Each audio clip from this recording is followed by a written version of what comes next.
तो नमस्कार जी, मैं एक बार फिर से आपके लिए घटना एक कहानी लेके आया हूँ। कहानी आपको अच्छी लगे तो मेरे चैनल को लाइक एंड सब्सक्राइब करें और कहानी को शेयर ज़रूर कर दें। तो कहानी उत्तर प्रदेश के शिवनगर ज़िले में अगस्त की एक सुबह एक महिला अपने घर से स्कूटर लेकर निकलती है। उसे शायद अंदाज़ा नहीं था कि वह उसकी ज़िंदगी की आखिरी यात्रा होने वाली है। महिला का नाम कविता है। कविता की उम्र 32 साल थी। वह अपने माँ और छोटे भाई राकेश के साथ रहती थी। कुछ समय पहले उसके पिता की मृत्यु हो चुकी थी। पिता के जाने के बाद परिवार की ज़मीन का बंटवारा हुआ। करीब 4 बीघा ज़मीन परिवार के 4 हिस्सों में बाँटी गई। कविता की माँ के हिस्से में भी ज़मीन आई। बाद में माँ ने अपने हिस्से की ज़मीन कविता के नाम कर दी। यहीं से परिवार के अंदर एक ऐसा विवाद शुरू हुआ जो धीरे धीरे इतना बढ़ गया कि आखिरकार एक जान चली गई। लेकिन सबसे हैरान करने वाली बात यह थी कि कविता की मौत के बाद लगभग 1 साल तक हर कोई इसे सड़क हादसा समझ रहा था। ज़मीन को लेकर विवाद। पुलिस की जांच के मुताबिक कविता का छोटा भाई राकेश चाहता था कि मां से मिली ज़मीन से करीबन 1 बीघा ज़मीन उससे दे दी जाए, लेकिन कविता उसके लिए तैयार नहीं थी। दोनों भाई बहन के बीच ज़मीन को लेकर कई बार बहस होती थी। मामला उस समय और बिगड़ गया जब कविता की शादी तय हो गई। कविता के कथित तौर पर साफ कर दिया था कि वह ज़मीन अपना हिस्सा किसी को नहीं देगी। यही बात उसके भाई को नागवार गुजरी। तनाव घर में तनाव ज़्यादा बढ़ रहा था और फिर आया वह दिन जिस दिन कविता हमेशा के लिए इस दुनिया से चली गई। वह आखिरी सुबह। सुबह घर में एक बार फिर ज़मीन को लेकर भाई बहन के बीच विवाद हुआ। बहस इतनी बढ़ गई कि कविता परेशान होकर घर से निकल गई। उसके पास स्कूटर था। पुलिस के मुताबिक वह ज़मीन के विवाद को लेकर पुलिस से संपर्क करने की योजना में थी, लेकिन घर से निकलने के कुछ ही समय बाद करीबन 1 किलोमीटर दूर जाकर उसका सामना उसके भाई राकेश से हो गया। दोनों के बीच फिर से विवाद हुआ और इसी दौरान पुलिस के अनुसार राकेश ने कविता पर ईंट और डंडे से हमला किया। कविता के सिर पर गंभीर चोटें आईं। कुछ ही देर में उसकी मौत हो गई, लेकिन असली कहानी इसके बाद शुरू हुई। हादसे का झूठ।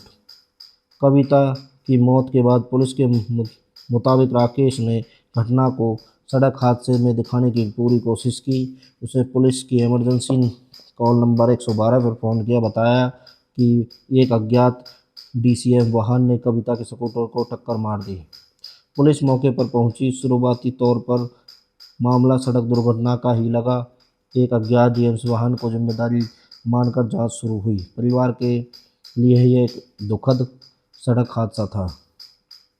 किसी को अंदाजा नहीं था कि वह हादसे के पीछे परिवार का ही कोई व्यक्ति हो सकता है। समय गुजरता गया और मामला ठंडा पड़ गया। करीबन 1 साल बाद, लगभग 1 साल तक कविता की मौत को सड़क दुर्घटना माना गया, लेकिन फिर पुलिस ने पुराने मामले की दोबारा जांच शुरू की। जांचकर्ताओं ने उस इलाके के सीसीटीवी फुटेज की जांच की। उसमें एक डीएम वाहन दिखाई दिया, जिस पर शक हुआ कि शायद वही वाहन कविता के स्कूटर को टक्कर मार कर आया है। पुलिस ने उस वाहन और उसके चालक तक पहुंचने की कोशिश की, लेकिन जब चालक से पूछताछ हुई तो कहानी बदल गई।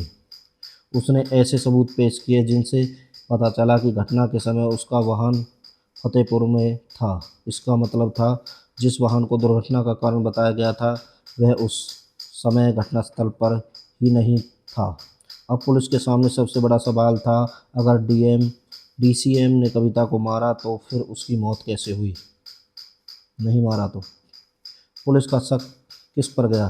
जांचकर्ताओं के मामले को नए तरीके से देखना शुरू किया और सीसीटीवी फुटेज, मोबाइल फ़ोन से लोकेशन, स्थान, लोगों के बयान और परिवार के लोगों की जानकारी एक एक बीच को जोड़ा जाने लगा। जांच धीरे धीरे उसी व्यक्ति की तरफ जाने लगी जो कविता के सबसे करीब था, उसका छोटा भाई। पुलिस के उसके मोबाइल की गतिविधियों और घटना के आसपास की जांच की। ज़मीन को लेकर दोनों के बीच विवाद पहले से था, अब दुर्घटना की कहानी भी संगीत साबित हो रही थी। लेकिन पुलिस को एक और बेहद महत्वपूर्ण सुराग मिलने वाला था। व्हाट्सएप संदेश। कविता की शादी तय हो चुकी थी। उसका एक मंगेतर भी था। जांच के दौरान पुलिस ने उसे संपर्क किया। उसने पुलिस को बताया कविता ने अपनी मौत से एक दिन पहले व्हाट्सएप पर उसे एक संदेश भेजा। उस संदेश में कविता ने अपने भाई से डर की बात कही थी, यानी कविता को पहले से आशंका थी कि उसका भाई उसे नुकसान पहुंचा सकता है। यह संदेश जांच के लिए बेहद महत्वपूर्ण बन गया, क्योंकि जब पुलिस ने सामने सिर्फ जमीन विवाद नहीं था, एक ऐसा संदेश भी था जो यह दिखा रहा था कि कविता खुद अपनी सुरक्षा को लेकर डरी हुई थी। एक साल पुराना राज खुलने लगा। अब पुलिस ने पूरी कहानी को जोड़ना शुरू किया। पहला सुराग था जमीन का विवाद, दूसरा घटना वाले दिन भाई बहन के बीच विवाद, तीसरा कविता का घर से निकलना, चौथा उसका अपने भाई से रास्ते में मिलना, पांचवा अज्ञात डीसीएम की झूठी दुर्घटना वाली कहानी, और छठा मौत से एक दिन पहले मंगेतर को मैसेज व्हाट्सएप संदेश। इन सभी चीज़ों ने उस पुराने हादसे पर सवाल खड़े कर दिए। अब पुलिस को विश्वास होने लगा कविता की मौत शायद कोई दुर्घटना नहीं थी। पुलिस ने राकेश को पूछताछ के लिए बुलाया। शुरुआत में मामला सामान्य दुर्घटना की तरह दिखाने की कोशिश की गई, लेकिन जब जांचकर्ताओं ने सामने सीसीटीवी, मोबाइल लोकेशन और दूसरे सबूत रखे तो पुलिस के मुताबिक पूछताछ के दौरान उसने अपना अपराध स्वीकार कर लिया। पुलिस का कहना था कि जमीन को लेकर लगातार हो रहे विवाद और कविता द्वारा जमीन देने से इनकार करने के कारण गुस्सा बढ़ता गया। आरोप के मुताबिक इसी गुस्से में उसने कविता पर हमला किया और फिर अपनी बहन की मौत को सड़क हादसा दिखाने की कोशिश की। एक साल तक परिवार का क्या समझता रहा। इसी घटना पर सबसे दर्दनाक हिस्सा था, एक परिवार के लिए उसके बेटी और बहन की मौत एक सड़क दुर्घटना थी। वे शायद यही सोचते रहे कि उसकी बहन एक अज्ञात वाहन की चपेट में आ गई, लेकिन करीब एक साल बाद जांच से कहानी को पलट दिया। जिस मौत को हादसा माना गया, पुलिस के अनुसार वह हत्या निकली, और जिस व्यक्ति पर हत्या का आरोप लगा वह कोई और आदमी नहीं था, वह उसका अपना भाई था।